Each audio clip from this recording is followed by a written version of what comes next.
एकनाथ शिंदेंच्या बाबतीत सध्या एक चर्चा रंगतेय आणि ही चर्चा आहे एकनाथ शिंदेंची बार्गेनिंग पॉवर कमी पडल्याची। चिराग पासवान यांनी आणि त्यांच्या पक्षानं केवळ 4च जागा जिंकल्यात, तरी चिराग पासवान यांना एक कॅबिनेट मंत्रीपद मोदी सरकारमध्ये मिळालं। परंतु एकनाथ शिंदेंच्या शिवसेनेनं 7 जागा जिंकल्यात, पण त्यांच्या वाट्याला केवळ एक राज्यमंत्रीपद आलंय। त्यामुळे सध्या आश्चर्य व्यक्त होत आहे। सोबतच जितनराम मांझी यांच्या हिंदुस्तान आवाम मोर्चानं 1 जागा जिंकली, त्यांना कॅबिनेट मंत्रीपद दिलं गेलं। तर मांझी यांना मलाईदार खातं मिळण्याची सुद्धा शक्यता आहे। पण मांझी यांच्याप्रमाणेच 1 जागा मिळवणाऱ्या राज्यामध्ये आपल्या 1 जागा मिळवणाऱ्या अजित पवारांच्या राष्ट्रवादीला मात्र मंत्रीपदच नाहीये आणि याच बाबतीत राजकीय वर्तुळात आश्चर्य व्यक्त होत आहे।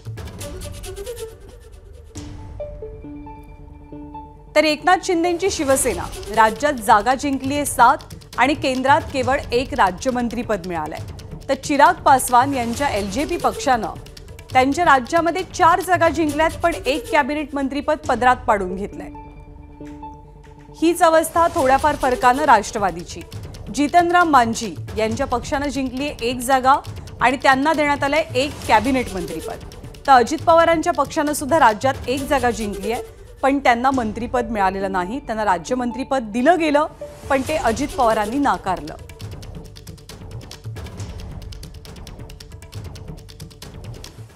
तर नकली शिवसेना आणि अजित पवार हे भाजपचे आश्रित आहेत। काल त्यांना भाजपनं त्यांची औकात दाखवली अशी बोचरी टीका खासदार संजय राऊत यांनी केली आहे। तर मानसन्मान मिळण्यासाठी संख्याबळ लागतं असा टोला विरोधी पक्षनेते विजय वडेट्टीवारांनी लगावला। मात्र विरोधकांच्या टीकेला आमदार संजय शिरसाट यांनी प्रत्युत्तर दिलंय।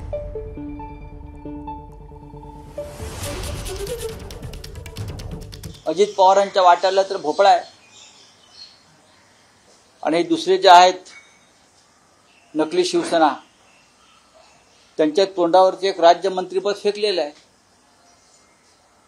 अर्थात आयुष्यभर जर कोणी गुलामीच करायचं ठरवलं असेल आणि या गुलामांना वापरून महाराष्ट्राचा स्वाभिमान अभिमान हा पायदळी तुडवायचं ठरवलं असेल ईस्ट इंडिया कंपनी गुजरातने, तर हे तुडून घ्यायला तयार असतील। ते स्वतःला तुडून घेत आहेत, त्यांना काही मिळणार नाही। मी सांगतो, त्यांना मिळायचं असतं तर कालच मिळालं असतं। प्रश्न असा आहे की यांना त्यांची औकात दाखवली। तुम्ही आमचे आश्रित आहात, तुम्ही आमचे गुलाम आहात। अजित पवार की स्थिती आणि त्यांचा सन्मान करण्यासारखं अजित पवारांच्याकडे राहिलं काय? कुणालाही मान सन्मान त्यांच्या संख्याबळावर मिळतो। त्यामुळे मला वाटतं की त्यांना राज्यमंत्री मिळालं तरी भरपूर आहे। ते खुशीनं घेतले तर ठीक, नाहीतर तेही मिळणार नाही। हे जवळ घेतात आणि पक्षाला संपवतात। हे आता अजितदादांना उशिरा कळलं असेल कदाचित, तर इतरांना कळलं आहे।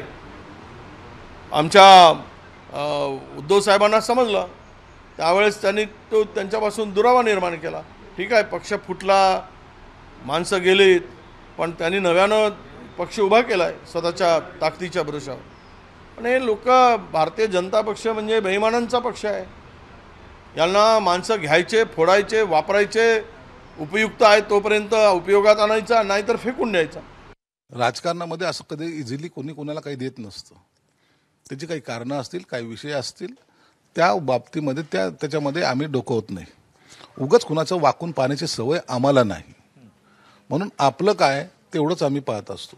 काही लोकांना ते आता चर्चा याच्यासाठी घडतायत, वाकून पाहायची सवय। तुम्हाला काय मिळालं, त्यांना काय मिळालं, तुला काय करायचंय, तुम्ही सत्तेच्या बाहेर आहात ना, बस झालं।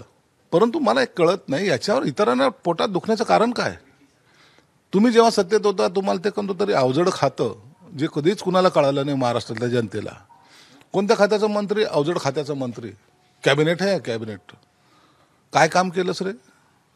आमचं आम्ही पाहू, तुमचं तुम्ही पहा। एबीपी माझा, उघडा डोळे बघा नीट।